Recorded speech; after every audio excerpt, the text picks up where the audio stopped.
Don't Hide, a Taylor Sage FBI suspense thriller, Book 7. Written by Molly Black, read by Susan Marlowe. Prologue. The hot, bright sun shone down on the spring field and the people in the park.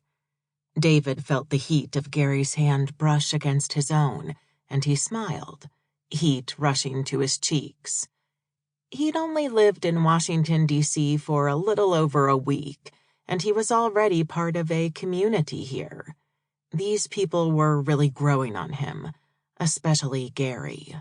"You're gonna love this place," Gary said, his eyes brown and bright as they made their way up the path which snaked through the park. Around them, autumn leaves rested on the ground, creating an array of orange and red. David smiled. "As long as they've got coffee, I'm content." "Of course. I always cut through this park. Makes the walk easier." A cool wind blew in, and Gary hugged himself and shivered, and David was tempted to wrap his arm around him to warm him up.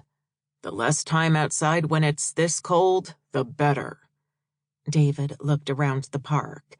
It really was gorgeous. Children played in piles of leaves, elderly people walked around, enjoying their carefree lives. He could get used to this. Up ahead, David noticed a crowd had formed near the fountain. "Wonder what's going on," David mused. "Sometimes we get mimes or even puppet shows for the kids out here," Gary explained. "Seems a bit early, though."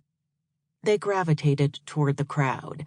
David couldn't see what they were looking at over the tops of their heads. "You're really curious, huh?" Gary asked, giving David a bright smile. He blushed and nodded. "Hey, I'm from a small town," he said.